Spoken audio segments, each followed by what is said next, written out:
Welcome to another episode of Conversation and Cocktails with your host, me, Lenny B. In this episode, we speak to Mike Scondotto. Mike Scondotto has played in such bands as Confusion, Inhuman, and The Last Stand. Known Mike for about almost 30 years at this point. We sat down and we talked all types of things and had some drinks and bullshitted. So, roll that fucking footage. How come you haven't given me a flyer? A flyer? Dude, alright, here. Oh, okay. Alright. Okay. I always, in a couple of interviews, I've always said that I get it. You would always, anytime I saw you at a show, you would say hello, and then you'd have a bag or an envelope or something, and you'd be like, and, you know, you're one of the guys who are constantly doing the flyer thing. Well, it's called hustling. Yes. And I've been hustling for a long time, I guess. But now in the new era, there's not a lot of flyers anymore, huh? Not a lot of physical flyers. Event pages.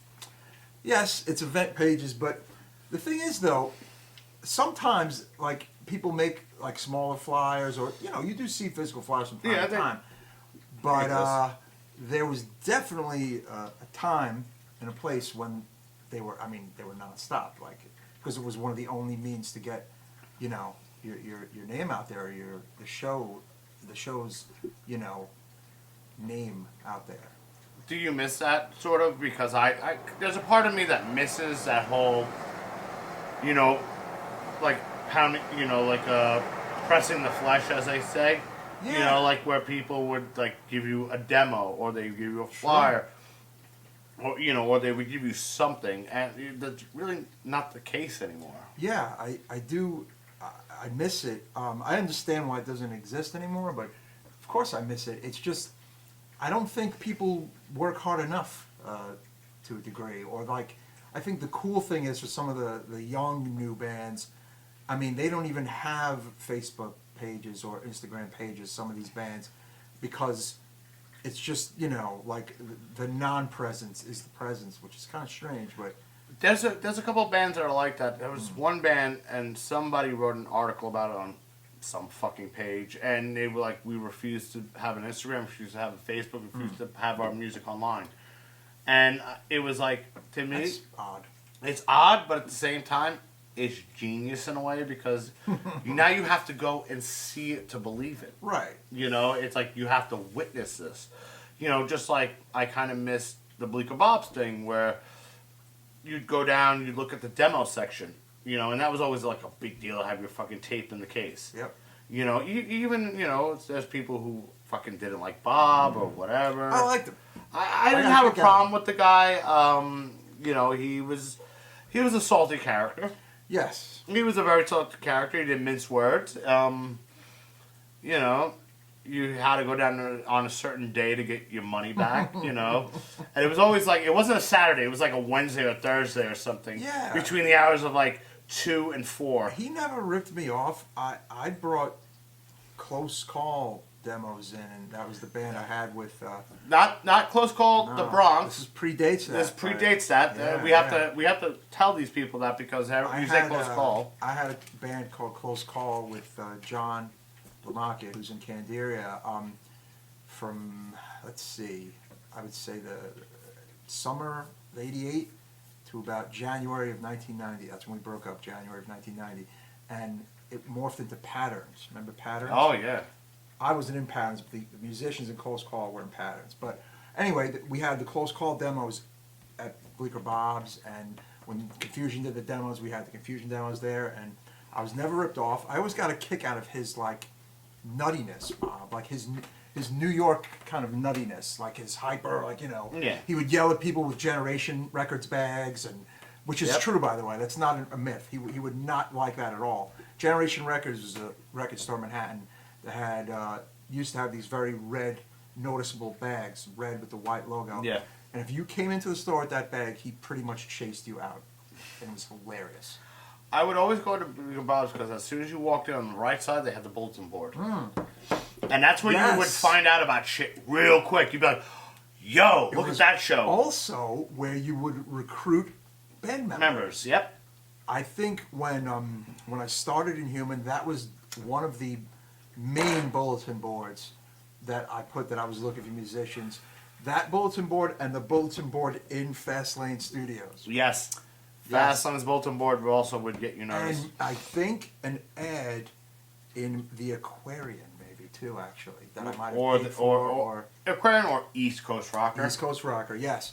So all these things, with the exception of Generation Records, no longer exist. So that's kind of fucked up. And the funny thing was, Generation Records was the place where you would go to buy bootlegs. At one point, yeah. Yeah, I mean, they were... To me, I never went to Generation because it would have, like, at the time, in the 90s, they would have, like, $30 bootlegs on a CDR.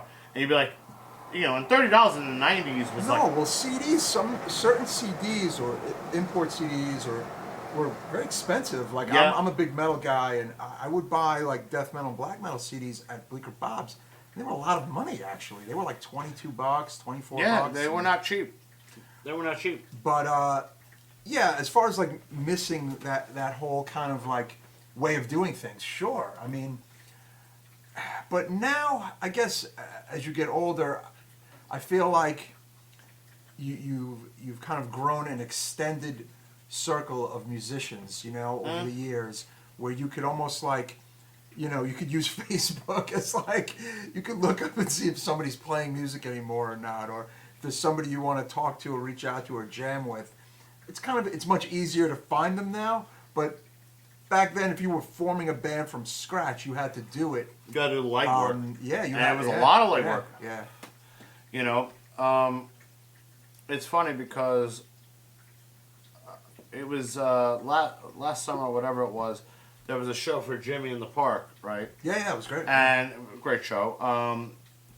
And I went with a pocket full of cards, stickers, and buttons. Yeah, okay. And all right, you know, all my music is free on Bandcamp. Mm-hmm. You know, and so one of my friends, actually Caesar from District 9, was just like, look at you, fucking networking. I was like, dude, it's like, this is how it is now. Well, and a show like that where it's nothing but hardcore fans, I mean, why not? Yeah, and why the hell not? And most people were just like, or I would have people like, you got stickers, you got buttons, like, you know, I kind of prepared. It's like, but yet, you know, 20 years prior to that, it would be pockets full of demos or a bag full of demos, and you'd be like handing a tapes, which, you know, I hate to say it, I kind of hate the fact that people are like, oh, I'm putting out, you know, X amount of tapes. It's like, it's a medium that I didn't like, you know, because we all had tapes. We had hundreds of tapes, thousands of tapes, you know, but vinyl sounded awesome. Tape was what you dealt with. CD was just a medium that would not wear out. The thing is about cassettes is, to me, they were the worst sounding of the formats. Yes. But they were the easiest to get your shit out there, Of course. and the easiest to hand to somebody. Yeah. You couldn't just walk around with a bunch of vinyl. Some bands never even made it to vinyl, as we both know. You know what I'm saying?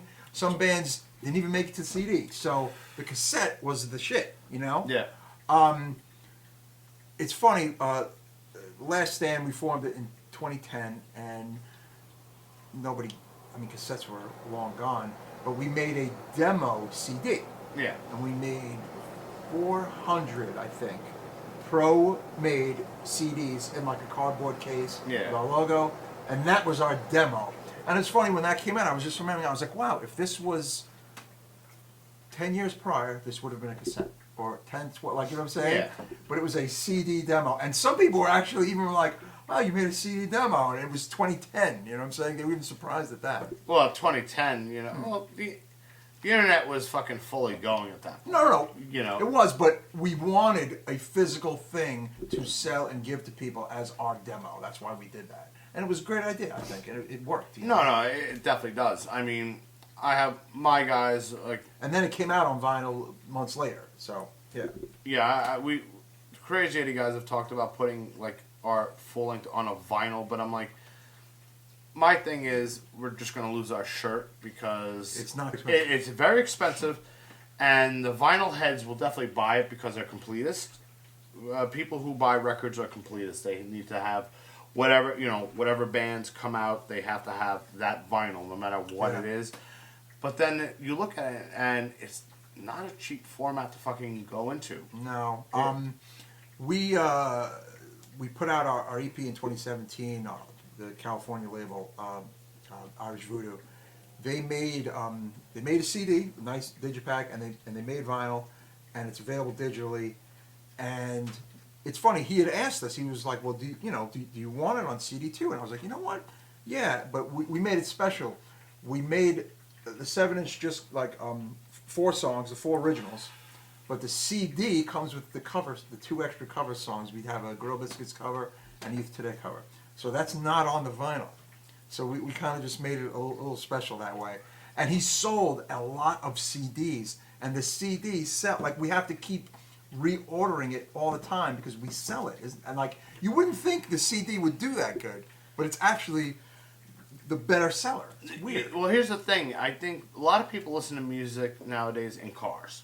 Right. I mean, that's to me, that's when I do mixes of anything, the first thing I do is take it to the car. Because that's... No, it's a great gauge. Absolutely, yeah. Most people will now listen to music in their car going from point A to point B, and you go, well, it's got to sound good in the car. I mean, I still have my streaming services hooked up to my stereo and whatever, just because I'm just that guy. But if you noticed, there's no CDs anywhere. There's no records anywhere. No.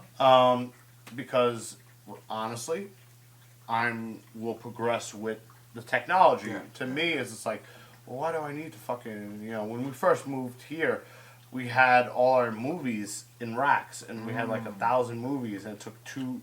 I have to say, what did you do with your DVDs? What did you do? They're actually in books. We broke them. We took the cases, got rid of the cases, and they're all in a book up in the closet. So, Interesting. When I want to watch a movie that I can't find on streaming somewhere, Right, exactly. I'll go into there. I'll find it. I'll put it on my Xbox, and I will play it on my TV. Yeah. But now I don't have. Here's the thing: 95% of those movies I can find on one of the streaming services or one of the bootleg services, and usually, it's in like 1080 or something. I have an issue because as a weird horror guy and a weird cult movie guy and European movie guy, I don't have that luxury, so I have tons of DVDs and Blu-rays because they're not available anywhere else. Have you tried Tubi? TUBI. No. And I also have a weird thing in that I don't watch anything on my phone. I don't do any illegal downloading of movies, music. So it's just what I am. It's just who I am. Like, I'm not like that guy. And that's fine because yeah. there's a lot of guys that are like that. There's a lot of guys, again, there's a lot of people who will only listen to, like, now they'll just buy records. I have hundreds of records, but I've always had records. See, that's the thing about me. Even when vinyl was dead as a doornail, I had a nice vinyl collection. So for me, the vinyl resurgence for me is really cool because it's increased the collection even more. Yeah. But it's getting a lot of hand maybe. But I'm actually finally whittling down the CDs, and you'd be surprised at the fact that like people want to buy these kind of older, more rare hardcore metal CDs because they're just not making new ones of them anymore. So there's a market for a lot of the stuff that I'm getting rid of, but some of the stuff I want to keep is kind of like it's gone. Like, you know what I'm saying? It's like that's kind of why I'm keeping it. Well, it's kind of funny when you say that, like, like the Judge King Can Suck It record is, Chunk, yeah, that's like one of the most expensive. It's like $6-7 grand right now. Yeah. And for a mix that is terrible, and that I'm so glad they went in and redid it because that is a horrible mix, isn't like it's terrible. It's essentially a demo. It's Yeah, a glorified it's terrible, demo. And there are people who like Andy Gatta, for instance. He had a looking back test pressing. Oh. Or I think that's what it was. Was it looking back or was it altercation test pressing? Either or, someone offered him like $1 grand and change for the test pressing. Wow. And he's like, sure, here you go. Sucker is born every year. I have something that I don't want to sell, and people have tried to buy it off me. I have Typo Negative's demo when they were called Repulsion, yes. And Repulsion and Sub-Zero. It was all New Minority, Repulsion, Sub-Zero, Typo Negative. 4 names. I didn't know about the New Minority. Yeah, that was their very first name, New Minority. In '89, Close Call would rehearse at Sal, the original drummer who went on to be Life of Agony. He had a studio a few blocks away from East London. No, it was called Counterpoint. Didn't last very long. But it was the studio where Typo would rehearse in the early days. And I remember when they formed, and that was the summer when Close Call was rehearsing there a lot. And he even played me what was the Repulsion Demo before it came out. Like, it was done like in like August or whatever. Yeah. And he knew I liked Carnivore and shit. And I remember one day I walked into a rehearsal. I'm 15 years old. I'm watching Typo Negative rehearse in a studio, but like, you know, when they're not called Typo Negative yet. And it was kind of like, wow, like I have these great memories of that. And they had an 8x10 hang up that said New Minority. That was their first name, New Minority. But the cassette finally came out in March 1990 when they played their first show at Lemoore with the Icemen and American Eagle. And American Eagle. Wow. And I've had the cassette ever since.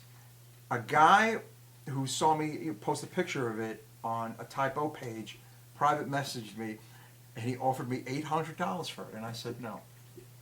It just means that much to you? Yeah, like they're like one of my favorite bands ever, and like I was at their fucking how many people can say they were at rehearsals and the first show of one of their favorite bands and they have their demo? Like that's, I don't know, that's kind of like a very real, rare thing. So it's not for sale. No.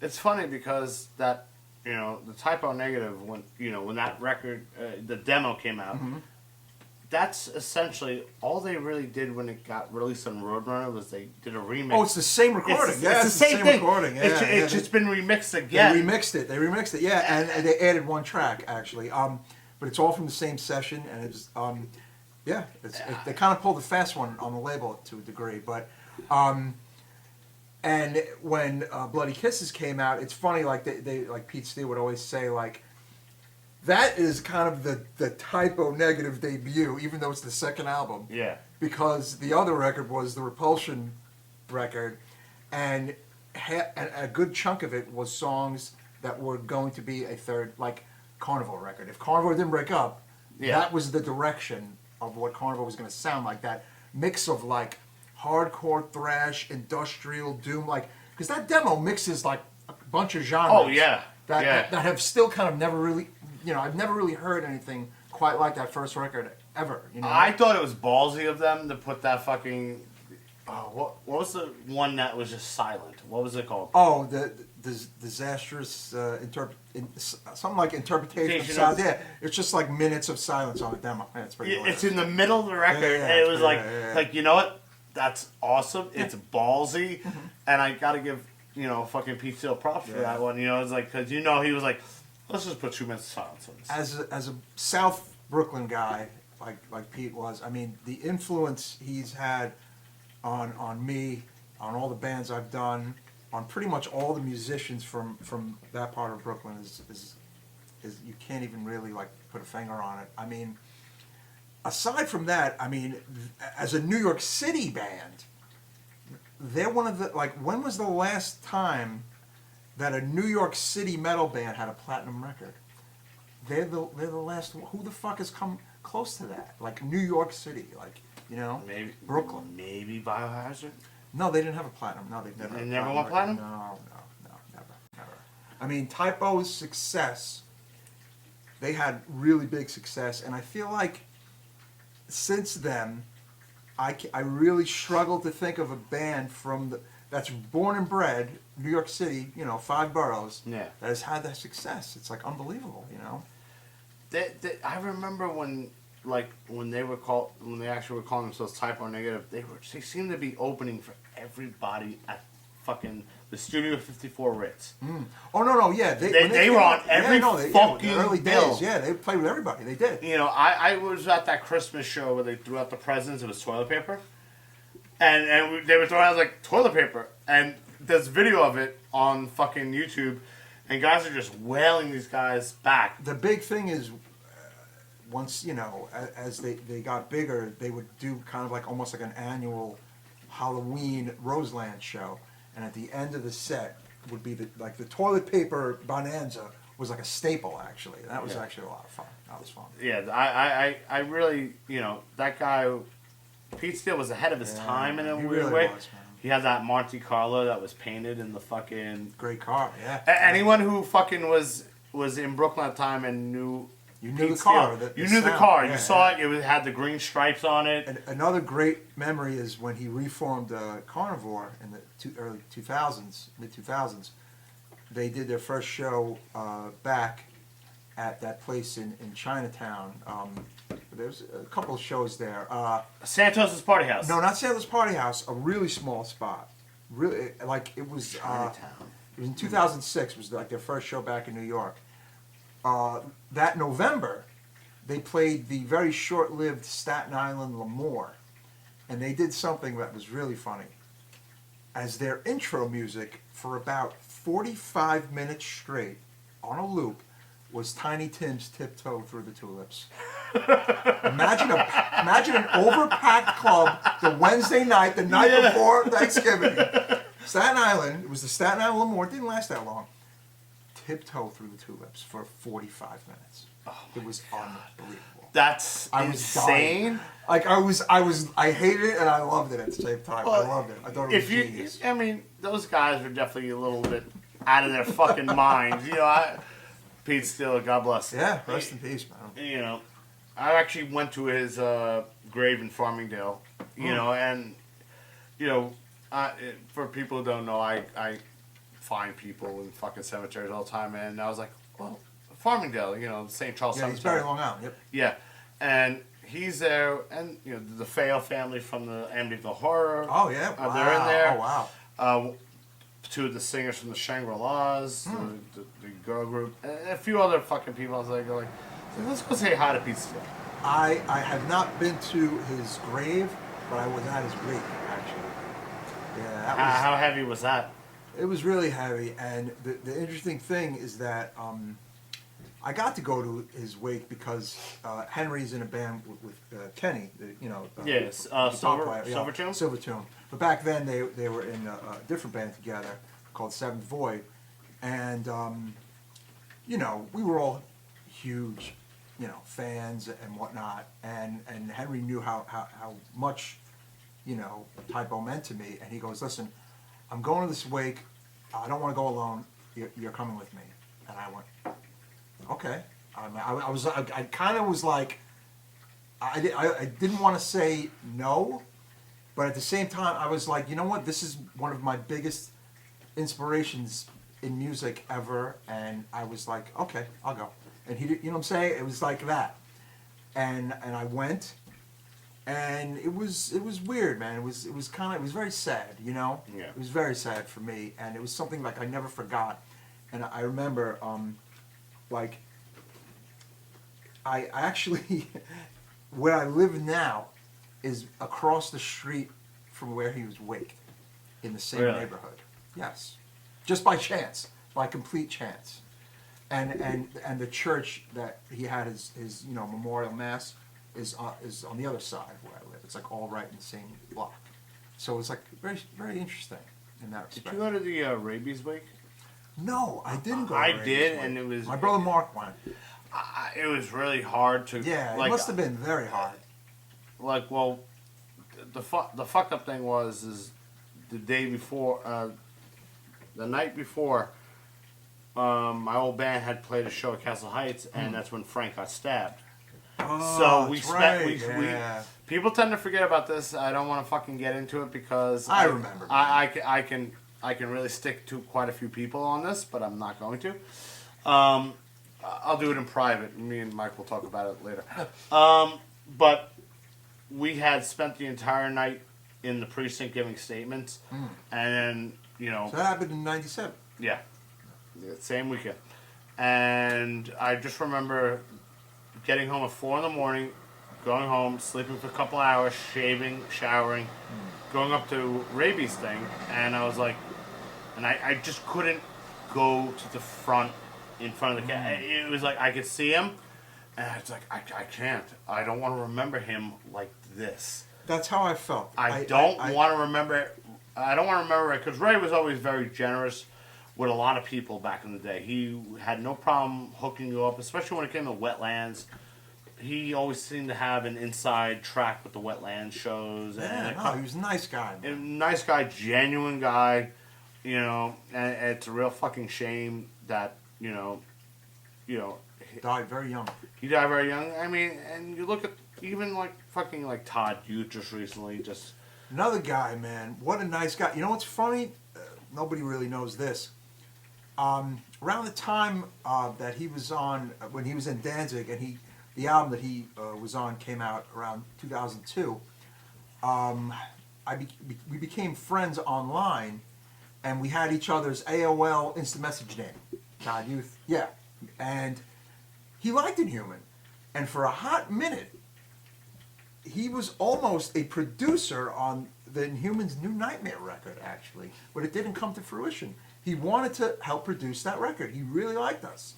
And he was just such a cool guy. And then, like, you know, I didn't hear from him or see him much for a while. And then, like, he kind of, like, you know, came back around for the memorial show, and I got to sing a song with him, you know, for the rabies thing in the park, which was just fucking awesome, man. I got to jam with him at Astoria Soundworks, and it was just really cool. And I talked with him a little bit about, like, the Danzig days in the early 2000s, and he just, you know, he remembered all that shit. And it's just so fucked up, like, to see people gone, you know, like, young. here's the thing. I don't know. I was told about this. I want you to confirm this. Inhuman did a tribute to the Misfits. You did the Live at the Ritz. Oh no, we did an entire Live Evil? No, we Or did Evil it. We One? did well. This happened twice, and the first time I really wish was recorded. In Halloween of 2006, we did a show in Staten Island for Jeff and Rage. Yeah. We did an entire Misfits set, right? And we did Danzig song. It was nothing with Misfits and Danzig, and then maybe two Inhuman songs, one Inhuman songs, or like a mini set. And it was really, I thought it was really good. Like, we rehearsed the hell out of it. And it was Steve's first show back with us after not being in the band for almost 3 years. Steve Gallo. Yeah. And then on Halloween in 2014, the very first show at the New Lucky 13, we did an all Misfits set again. But we did it looking like kind of the Misfits. Some of it is on YouTube, but we had far less time to prepare for that one. We had like 2 weeks, 3 weeks to prepare for that. The one in 06 in Staten Island, I mean, shit, I bet it must have sounded a lot better because we had like a long time to prepare, and it was like a really long set list. Yeah. And, it was a lot of fun. We're big fans, obviously, so, yeah. I have to ask you, how did Confusion start? Well, I am the second bassist of Confusion. Who's his first? A guy named Steve. No last name, just Steve? Steve Knutson. Steve Knutson. That was his last name. Brooklyn dude. Metalhead dude. It was 1990, summer 1990. We were, the Brooklyn people, it was like Sheepshead Bay people and maybe some Marine Park people and Park Slope people and, like Windsor Terrace people. Like Bishop Ford High School. Yes. Was kind of like a hub of where a bunch of us went, and then some other people went to like Sheepshead Bay High School, and some people didn't go to high school at all. But we were all friends with each other. Like this, it consisted of like me and my brother John, and my buddy Les from Patterns, and John Lamacchia, Rich and Darkside. This is pre-Darkside. Sean Dixon, my friend Joel, a bunch of other people like Skinheads, Straight Edge, whatever, Metalheads, etc. We would all hang out at this little park area in Park Slope, and I was kind of bandless. Me and Rich had attempted a band that year in 1990 after Close Call had broken up, and we were still kind of doing things. And it was actually me, Rich, and Rick, the drummer in Darkside, going back to 1990. Rick Beenders was kind of in the mix too, and but the band wasn't really doing too much. We had a few names we would call like No Escape, was, I think, the very last name that we had. Unbeknownst to us, there was the New Jersey No Escape Band. And for a minute, we might have been called Existence, which was the name of a song that would be on the First Inhuman record, which was a song that I had for like a really long time. But I got introduced to Mike Freed and Frank Collins around sometime in the summer, I think, of '90, just from hanging out, maybe through Sean Dixon. I'm not even sure, actually. Might have been Sean Dixon who introduced us. And there was a show in a backyard in New Jersey. I believe it was the end of August, beginning of September. And this was quite a show. It had Social Decay, band from Jersey, Confusion, Without Me, Patterns, Marauder, and Lament, all in a backyard. This girl, Jen Schaefer, who I'm still friends with to this day, a backyard show in New Jersey. I know that name. Yeah. And Demise. It was a 6-band show, Demise. It was Demise, Lament, Patterns, Marauder, Confusion, and Social Decay in a backyard in 1990. I met all the other Confusion guys at this show. I was hanging out. I was there hanging out with my friends in Marauder and Lament, you know? Yeah. And, you know, our new friends and the guys in Demise. At that show, something happened with Steve, and he was kind of like kicked out of the band after that show. And I'd become friends with Frank. They knew I was a bass player. They knew I was looking for a band. And it was just kind of like, you know, I liked them. I saw them at the show. I liked what I heard. They hadn't done the first demo yet. This is pre-demo. This is first show pre-demo, early days of Confusion. Weeks after that show, I'm in the band. That's how I got in the band. And I learned the songs in Frank's room on Ocean Avenue in Brooklyn, in Midwood, Brooklyn. Mm-hmm. And then we would, you know, we went into Ralph's basement on Coney Island Avenue in Brooklyn. And this was the Confusion, the 4-piece era with Ralph on drums, me on bass, Mike Freed, and Frank Collins on guitar. And we recorded the first demo that fall called For the Force. And we put it out. And then a little later we got Mike Price and we were the 5-piece Confusion. So I get into Confusion right moments after their first show in a backyard. There's pictures of this show, some pictures of the Lament set and the Marauder set. And I remember I'm wearing a bandana because Suicidal's, what's the third album? The You Can't Bring Me Down era, 1990 album. That was huge, and everybody loved Suicidal in the Brooklyn crew. And I remember I was wearing my black bandana at that show, and it was, you know, a lot of the Marauder guys were wearing the bandanas back then. Yes, it was just like the cool thing to wear in 1990, you know. And we did months of rehearsal. My first live show, was that October, November at the Edward R. Murrow Battle of the Bands, and in Murrow High School. And then a few months after that, January '91, was my first club show with Confusion at the Crazy Country Club. And Enrage was on that show.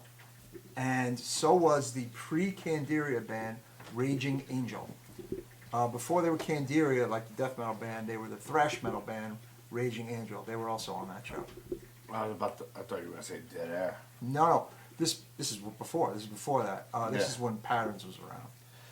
Yeah, Crazy Country Club. What a great place. It was interesting. It was interesting. I'm gonna say that because I did 2 shows at Crazy Country Club. Okay, I did about 7 or 8. Yeah, the first show we played, I don't remember much about it. I remember we played the last show, which was that was the last hardcore show. There was one more show. Was there? Which was Dead Air's first show. That was right after that. You played the last hardcore show. I remember that. Yeah, I actually wound up playing with Darkside that night as well because Blake was getting tired. It was like 100 bands. It was early '93. Yes, and everyone was supposed to play like a couple songs, but people were taking liberties. So Blake was like, "Fuck it, I'm out of here." And I had already done, like, there were times where, like, I actually had played with Darkside in random places. We used to always hang out at Joe Branch 40's place. Joe Branch 40 lived not that far from where I used to live. Original Darkside drummer. Yeah. Yeah. And I already had known, like, most of the demo was, like, very easy fucking stuff. And I actually wound up playing a few shows with them at the bank, which is really weird. Fucking all at war is like, hey, Darkside, come up and play. It's like Blake's not there, and like Richard's like, you're gonna play Clawing. Oh wow, I didn't go. I didn't go to that show, but I know what you're talking about. Yeah, and Blake and Richie's like, hey, Lenny, Clawing Tearing, and like whatever the song I knew. Like, sure, I'll play. Jump up, play a song. So Crazy Country Club, I remember last show. Blake leaves. And Life of Agony was supposed to play. A bunch of bands were supposed to play. And it just kept running on and on and on and whatever. And it was Without a Cause, then Darkside played. And Darkside was the last band. And we did Clawing and Tearing. And I don't remember what fucking second song we did, but it was at that point. And I've talked to Rich about this, and, Richie tends to forget, denies, whatever. We all know Rich. We love Rich. Love you, Rich. We love you, Rich. He starts taking the mic. And you remember Crazy Country had all that goofy shit hanging Yes, over. from the ceiling, yeah. Yeah. He starts taking the mic and starts fucking pow! I'm sure. Pow! Oh, yeah. Pow! That sounds about right. Yeah. And I don't remember if it was the sound man, the owner, whoever, they tried to stop Richie. Richie turns around. He starts fucking wailing on the guy. Probably. And I turn and look at Joe, the drummer. I like, what do we do? He goes, keep playing. And then they cut the juice off on the stage. There was one more show, and it was Dead Air's first show. It was April of '93. I helped book it with Kevin from Judgment Day. Yeah. And a band that my brother John had at the time that he was singing for, like an alternative rock band. And then that was all she wrote for the Crazy Country Club, '93. What was it? It had a Lousy nice run. Food, Warm Beer? Warm Beer, Lousy Food. It was a comedy club 90% of the time. But they let the hardcore bands and some of the metal bands play there. And it's so funny that, like, there's like a documentary floating around about the Crazy Country Club that has absolutely no mention of our Crazy Country Club, which doesn't really surprise me. It only Isn't talks it a about car the dealership comedy, now? No. It became like a church that I believe is still a church, or some kind of like church religious building or something like that. Yeah. Because I know It's not a car you could dealership. see it. You could see it from the fucking. There's a car dealership right next to it, right near it. Yeah. Yeah, you can see it from the road because every time, like when I go on vacation down in North Carolina, we have to drive down that way to Staten Island. Look, Crazy Country Club. It was right over there, Bay Ridge. It's just like a weird fucking place. But Bay Ridge is where you and I met for the first time at the 91? the even shorter lived Bay Ridge place, the Paradise Club. Or 315. Paradise 315. Oh my God! One of my few memories of that was being 18, and before Confusion did our set, I'm outside drinking.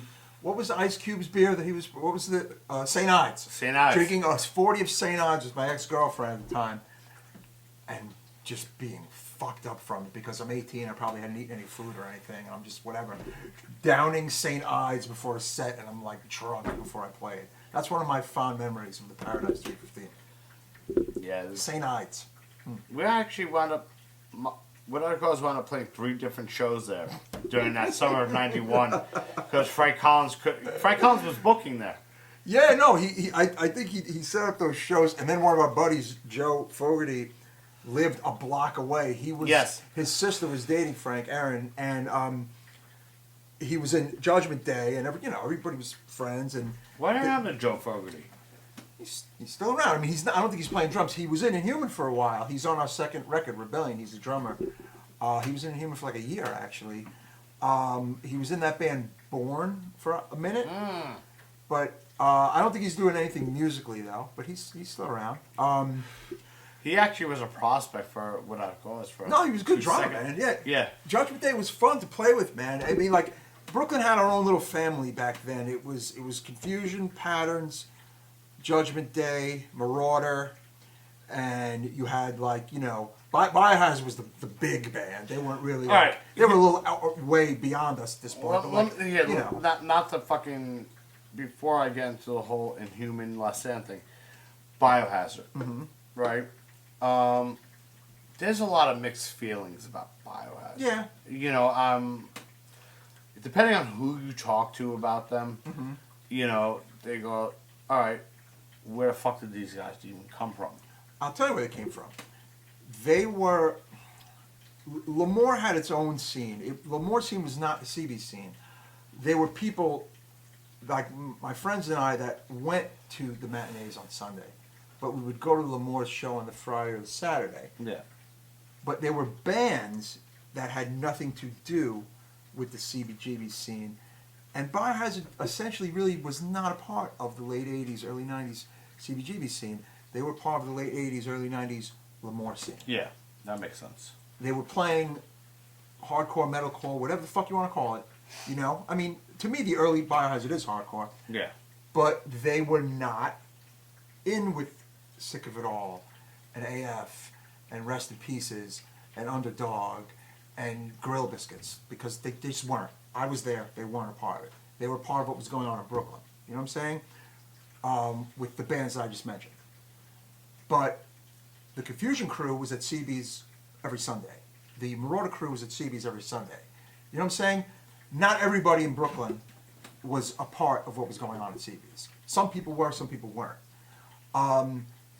Later on, they did a whole tour with Sick of It All, and they did shows with all the hardcore bands, but they were the Lemoore band, and that I think is a bit of the, you know, where things get a little cloudy, because they did a show or two at CB's, but they were not in with what was that mix. You know what I'm saying? It was the Lemoore thing. I always felt with Biohazard because Richie Darkside really fucking hammered the shit. Yeah, he wasn't a fan. I mean, He there were was friends of mine that weren't fans. When their demo dropped, it's funny. I got into everything so young. I was like 14. I was going to CB's in the Ritz for a full year and change before I even went to Lemoore, which is kind of weird because you would have thought I went to Lemoore first as a Brooklyn kid, but no. Like, I got into it with kids who were like CBGB's matinee kids who got me into hardcore, and I went to CB's first. When I went to Lemoore for the first time, fucking finally, it was Social Disorder, who was one of the first South Brooklyn proper hardcore bands, First Order, one of the best thrash metal bands in South Brooklyn, and Biohazard, all in the same bill. And it was a great show. It was May of '89. And I had a great time, and I loved it. And some of my CB's friends were like, oh, you know, Lemoore, whatever. But I was like, fuck you, man. This is Brooklyn. I'm going to a fucking Brooklyn show. And I had a great time. And from there on in, it would be one night here, one night there. You know what I'm saying? Like, I was at CB's a lot, 88, 89, 90. But I was at Lemoore a lot between 89 and when it closed for the first time. Last Thrash Bash. Yes, 91, and then reopened later that year. It's so strange. I played there shortly after they reopened when they put the stage on the other side. The other side, and it was just really fucked up. Actually played a show there, Valentine's Day, 1992 or 93. Yeah, they were open. Mm-hmm. And I just remember, like, it was fucked up because the guy who's doing sound, who is now doing monitors at Irving Plaza, and I'm gonna fucking call you out because you a dick, Joe Starr.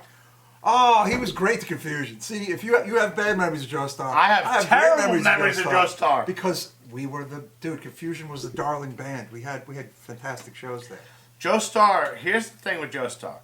Joe Starr would fucking, if you didn't tip him.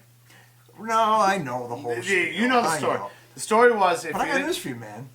I don't think we hardly ever gave him money. I mean, we were a local band, man. I mean, we were blessed in a way. Like, we did a single ticket seller in April of '91 okay? It was the first and only time Confusion ever had to do that, and I think the only time I ever did that in my life. We were high school, though. Yeah. So we sold every fucking ticket we had, and it was great. But from then on in, the Parentes and Ken Creedy gave Confusion good shows. Yeah. So we lucked out. I mean, we played with, like, great death metal bands. We played with, like, Vagony a few times.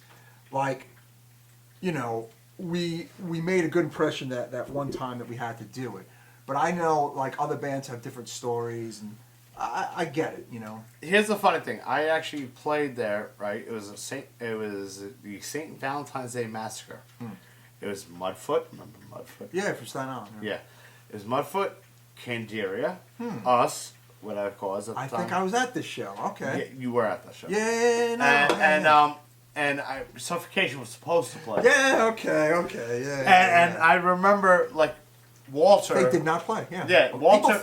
People have talked about them playing that show, and I went, No, they didn't. They didn't play that show. Walter was on the lookout the whole time because he knew what they looked like, and, you know, Walter is Walter, and he knows exactly where. Was it Dark Side on the show? They may have been. But we were last band of the bill, right? Fuzzy, and the whole night we're like, Suffocation's not here. I was at the show. I was very excited because I was going to see Suffocation. Yeah. And Walt, last note we hit, we're like, bam. Walter goes, you motherfuckers might as well leave. Suffocation's not here. And it was like, wow, you're just like the guy who just ruined Santa Claus for everybody. Man. Yes. And it was like, and people like bummed out. And I remember Joe Starr, because we didn't tip him or give him money, after Candiria, because we were on after Candiria, he walked away from the board. So whatever the levels were, and I remember me and the rest of the guys were all adjusting our amps to like, all right, well, you know, we had a couple people in the audience like, he's too loud. He needs to go down. You know, just like, you know, Joe Starr's at the bar fucking kicking back shots. Sure. Now he does fucking monitors. I did not know that. Yeah. He does monitors at Irving Plaza.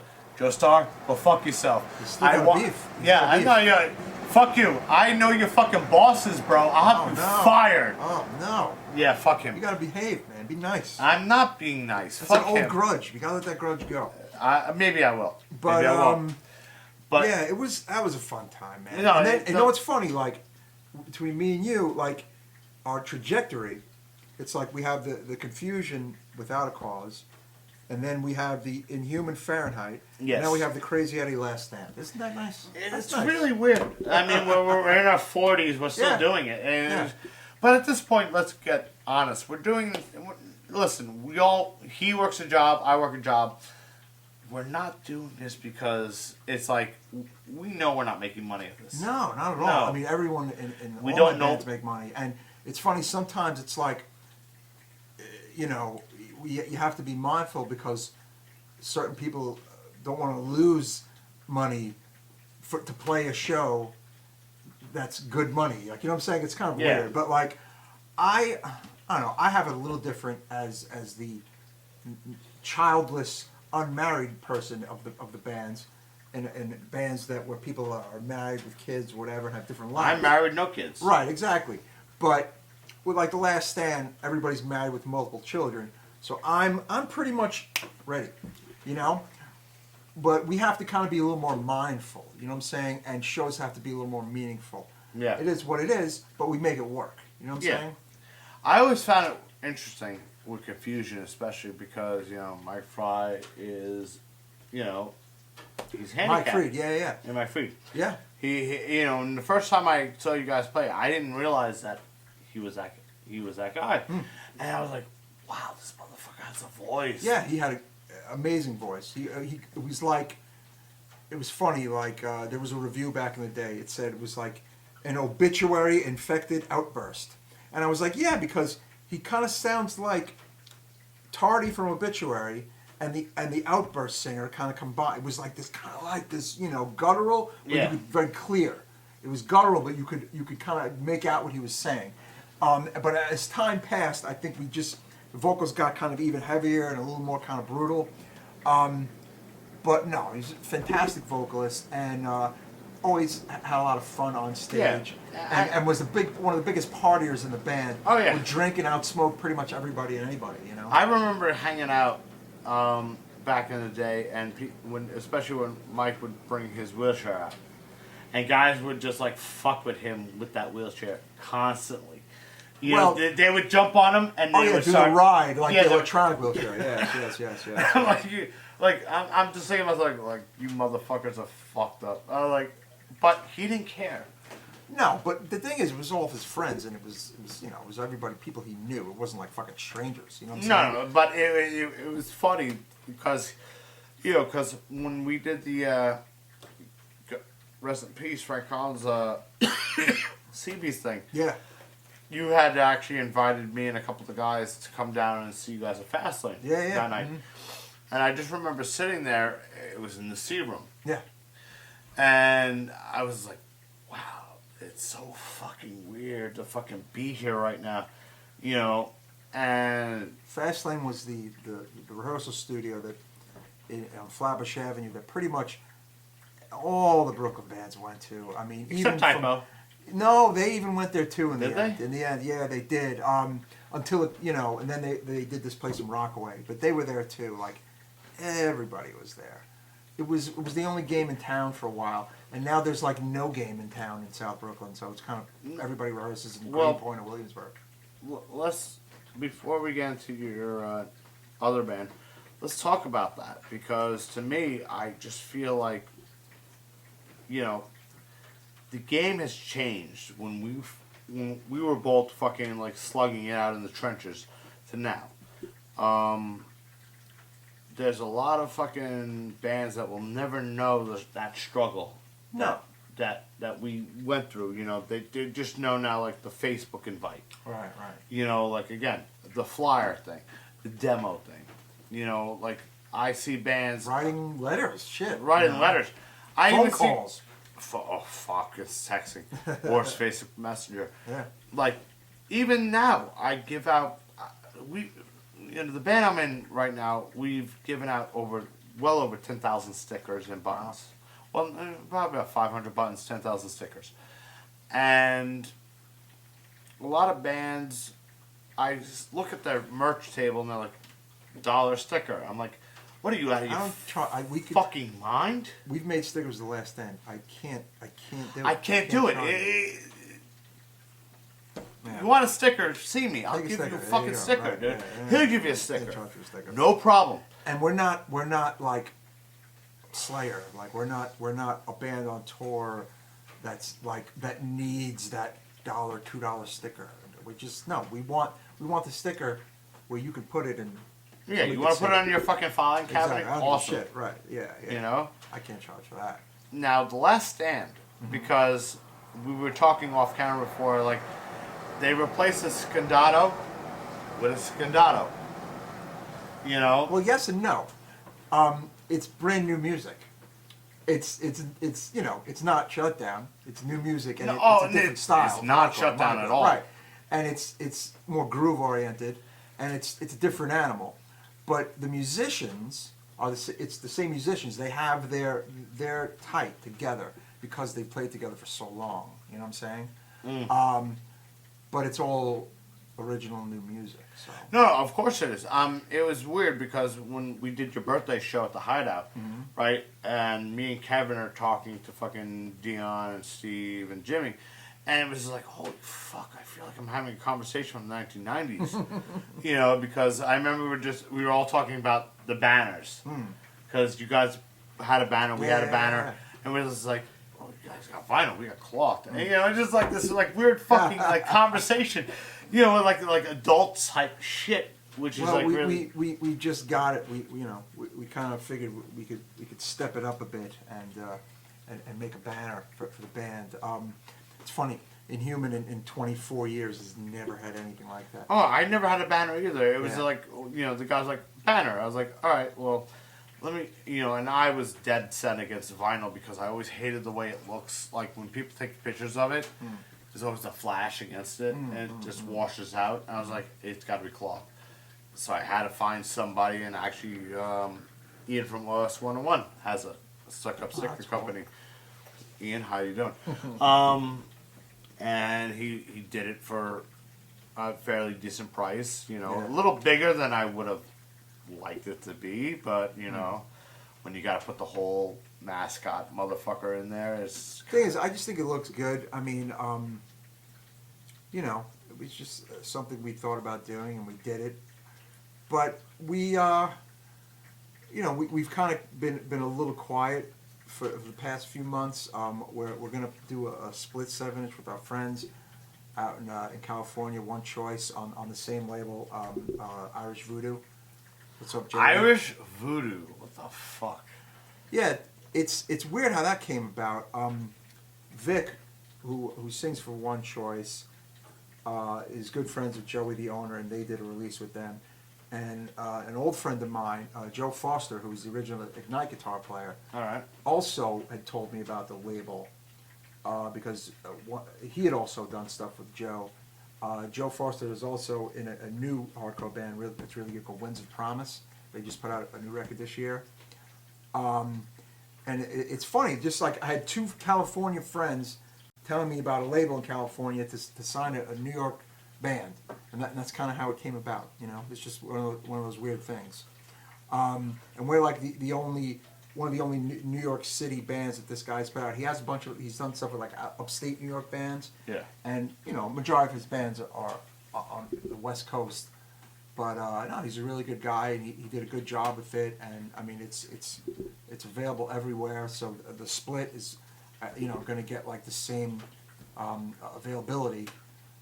We just gotta kind of finish up, you know, the writing and figuring out of some of the songs.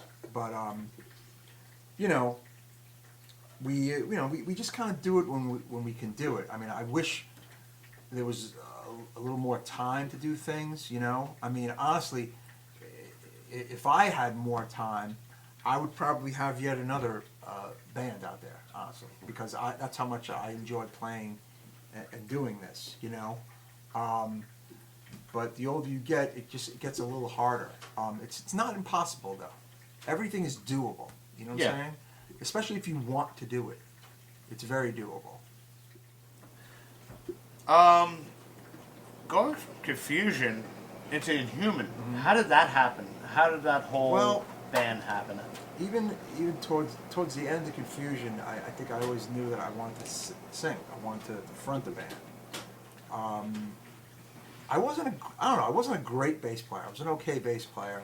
I wasn't like feeling it anymore. You know what I'm saying? I've been doing it for a long time, from like '86 to like '94, and I was really interested in fronting a band. And the initial idea behind the band in like '94, maybe even late '93, was that it was going to be heavy, like brutal, almost like a death metal band. Actually, that was the initial idea for Inhuman. And I remember I would actually practice. I bought like a mic and I plugged it into like one of my shitty combo amps, and I literally was teaching myself how to scream along to like Entombed and Sepultura and Exhorter and Malevolent Creation. Like that was where my mindset was at. And we knew that the last Confusion show was going to be in December of '94. It was booked kind of far in advance. It was DSI, and you know, because Mike had gone to college in the fall of '94, and I remember in October, me and my buddy Eric were down in Florida, and we actually had dinner with Mike, and you know, we knew the show was coming up, and me, Pete, and Ralph were going to rehearse for it, and I knew like '95 was going to be kind of like the year one of the new band Inhuman. But what kind of was happening in late '94, early '95 was that I kind of like really rekindled my love of traditional hardcore via going to all the shutdown shows with my younger brother. Yeah. Who I got into hardcore. And I was going to a lot of shutdown shows and indecision shows back then, and I was having a lot of fun. And I was going up on stage and singing along with Mark, and I was writing a lot of Shutdown's lyrics actually, and co-writing a lot of lyrics for them. And there was just a little bit of things were kind of getting a little more interesting for like real hardcore around that time in like '95. And although I had the name Inhuman, I ultimately was like, you know what? I was writing the music on bass for Inhuman, and I was writing hardcore music again, you know, for the first time since the early Confusion days, you know. And I grabbed Nick Angelari, who was playing drums in a band in '94 in Brooklyn, in my neighborhood, called Subjection. And they were kind of like a weird metallic hybrid band. Like, I don't even know what the hell to call them. Maybe a little bit of hardcore, a little bit of like doom crust, you know. And, you know, Nick was a Confusion fan, and we gelled. We liked all the same music. We were both listening to like hardcore death metal and black metal and like all the crazy shit that was going on at the time, like I Hate God and Grief and all this cool shit. And I told him, I says, listen, I'm going to do a new band, and, you know, would you like to be my drummer? And he was like, yeah, absolutely. You know, he was like into it, you know. He lived only like a few blocks from me in Sheepshead Bay back then too. So, you know, we had like half the band right then and there. And I found Larry Naroda and Jay Knackley from ads that I either the Fast Lane ads or the music newspaper ads. That is how they found me.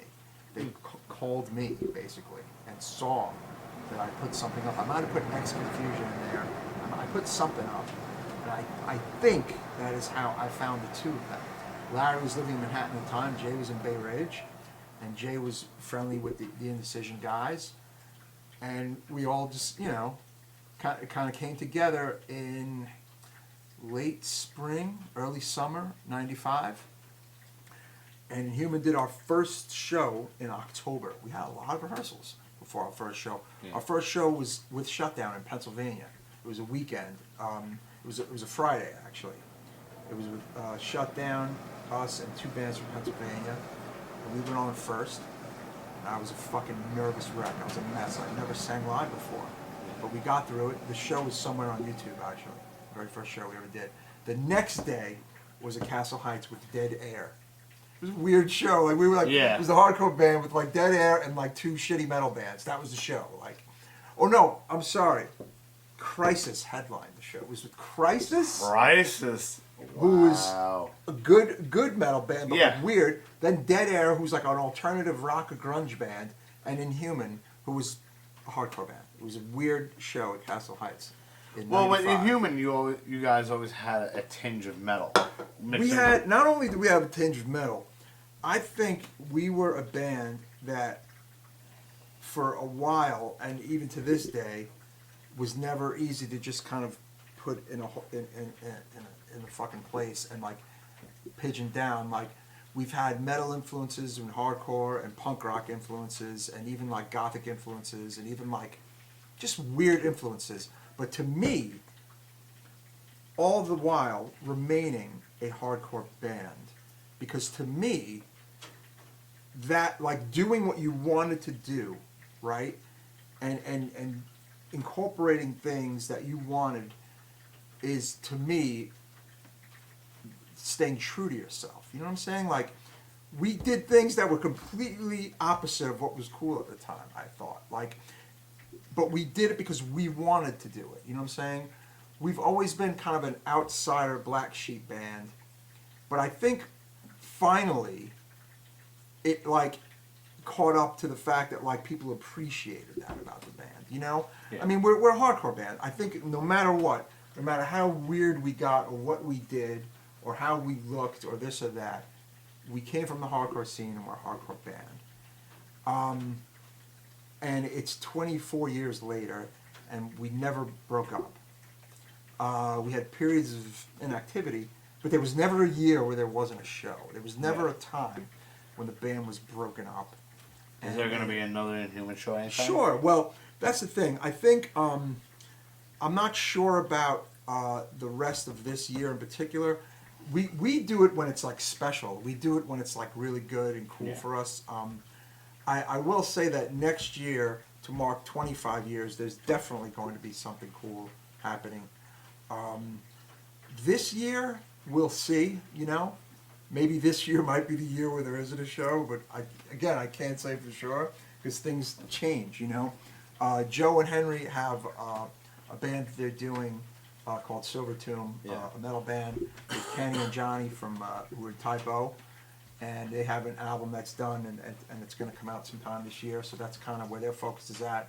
And I do The Last Stand, and you know, but we're all still boys. You know what I'm saying? Yeah. I mean, me, Joe, Hank, and Steve are Inhuman, and we, you know, You it's ever think like of a family.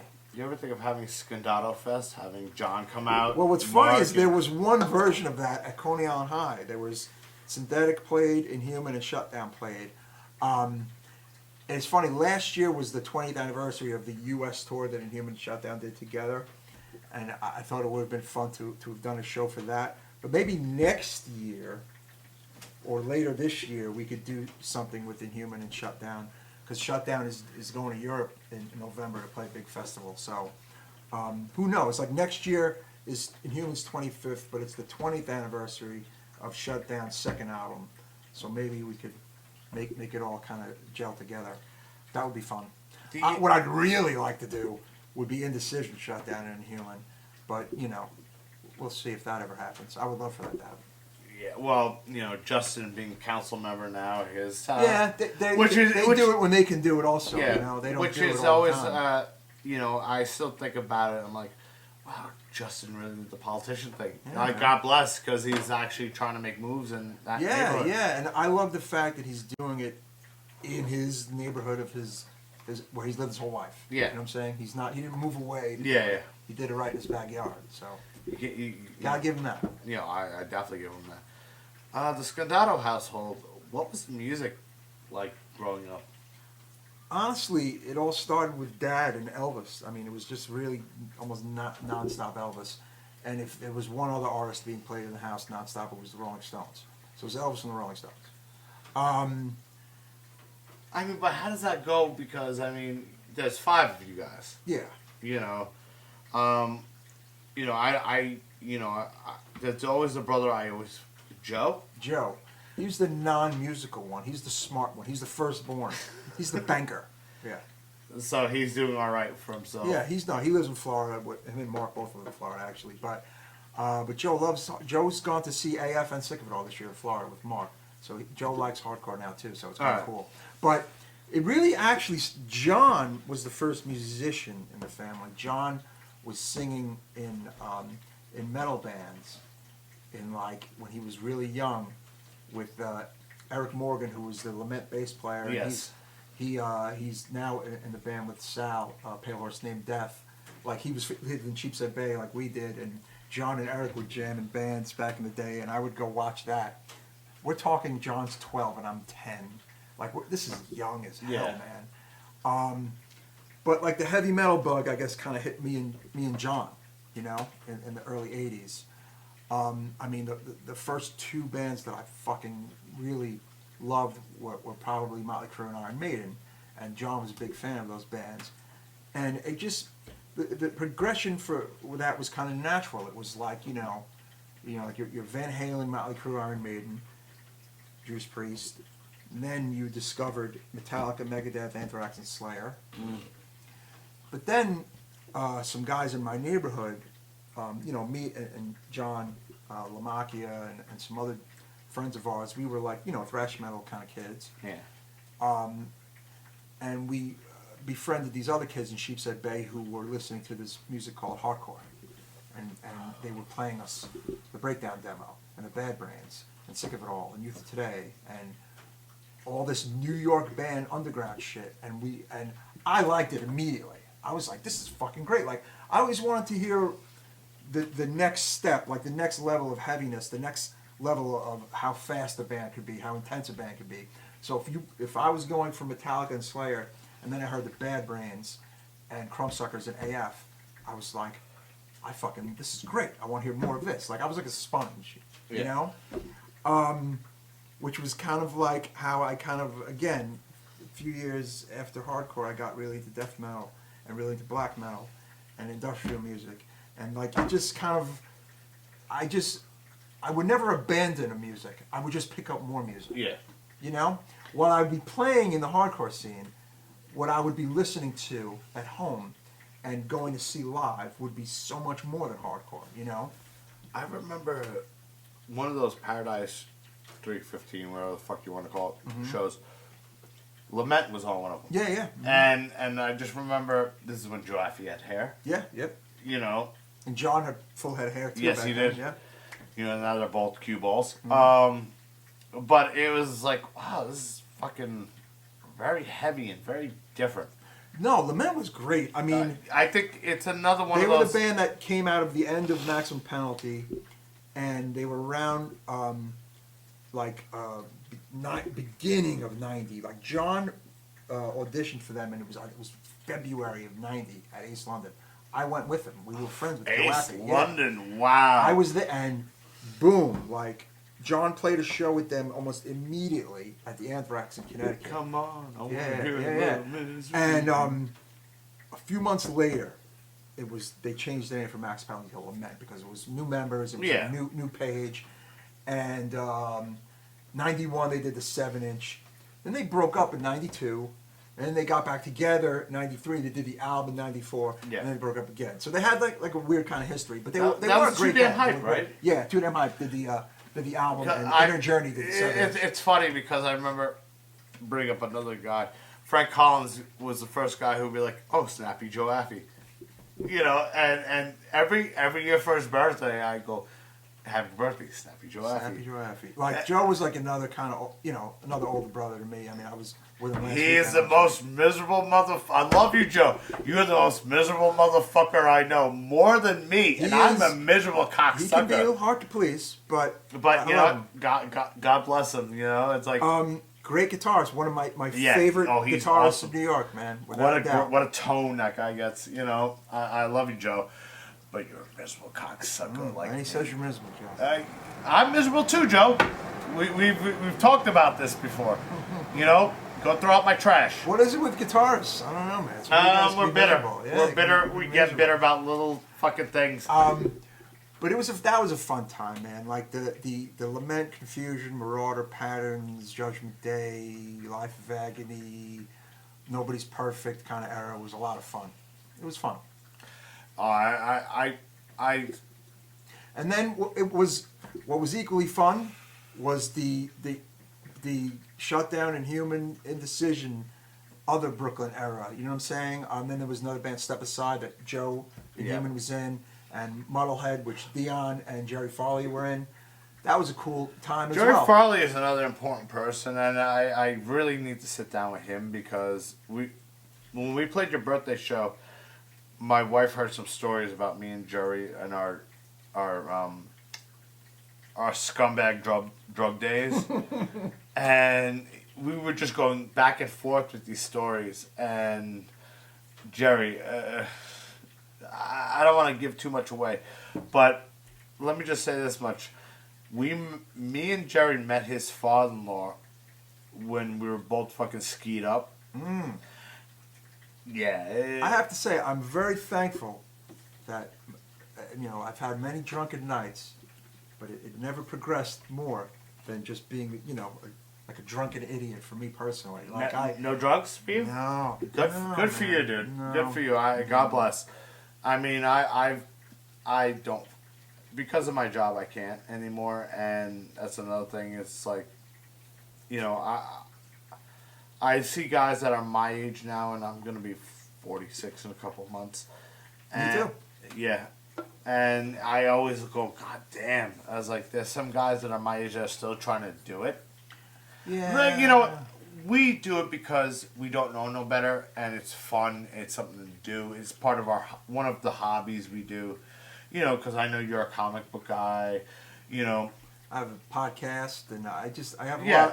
I have other interests, but Yeah. music is very, very important. Yes, of course. There won't be a time for me to where music is out of the picture, but I can't rely on music to make a living. No. Because there is no living to be made in music. I used to work music industry jobs for terrible money too, so Yeah. I had to get out of that as well, But That's the thing. Music has to make you happy, and it has to kind of make you sane. If you're focusing on money, it's bad. You know what I'm saying? It's like the Embrace song, Money. You know? Yeah. You call me up and talk about money. I don't want to hear about your money. It's like I don't. You know what I'm saying? I know, fuck money. It's Yeah, like, exactly. I'll work for a living and I'll make my money. This is something I do because it's just, I don't know any better. You don't know any better. We just do it because, like, well, I know how to do this. Mm-hmm. I might just keep going that way till I either drop dead or I'm just. But it's fun to do new things and jam with new people. And when Dion had asked me to sing for The Last Stand, the new band, I was like, this is gonna be great. And like playing with three guys who to me are like three other younger brothers was really cool. And to play with like three guys who are tight as fuck together to begin with was just a great opportunity. You know what I'm saying? And we're having fun with it. But again, it's grounded in reality. You know what I'm saying? Yeah. I wish we were busier. I wish more people were asking us to play shows. I wish we were playing more shows. But when we play, we make it special and we make it fucking good. You know what I'm saying? It's a little different nowadays with the shows thing. You know? Yeah, we're not kissing anybody's ass to play show. And Same that's the bottom thing. line. Same thing with So- what I do. You know, I'm happy with the gigs I get. You know, we're still getting told to go on first, which is fine. You know, it's like, all right, fine, we're gonna go on first. Putting the bar up here. Good luck. You know, because No, I'm not. that's the other thing. It's like when it's your time up there and it's your time to play, you make the fucking best impression you can Of make. course. And you Of course. make it so that it's fucking your fucking time. I mean, Yes. that's being a professional musician. That's how you do it. You know what But I'm saying? here's the problem. There's bands out there who still think like I can make a living out of this. No, you can't. No. You know, unless you come from that era before ours, and unless you're AF, Sick of It All, or a couple other bands, you're not making a living out of this anymore. No. It just Well, sucks. Look, I think there's a future for bands who put in the work and Yes. they put in the time. But again, it's just you really got to put in that work and put in Yeah. that time. If you're like 48 and you rehearse once a month, you're probably not going to be the band that is the next Sick of It All Massacre front. No. If you're 25 and your band is hungry and you're out there like animals, then you have a great shot at doing that. Yeah, well, you better be ready to play play Friday, Saturday, Sunday, and a couple weekdays. No, yeah, I mean, and there are bands doing that, and that's Yeah. fucking great because that's what kind of keeps it going, obviously. No, you better be hungry. You better be hungry. You better be willing to put in the work, and you better not fuck around. Yes. You know, Mike, it was a fucking pleasure. A lot of fun going down memory lane, old memories, new memories. Absolutely, man. Thank you for having me. No, thank you for showing up. Yeah, cheers, buddy. Cheers.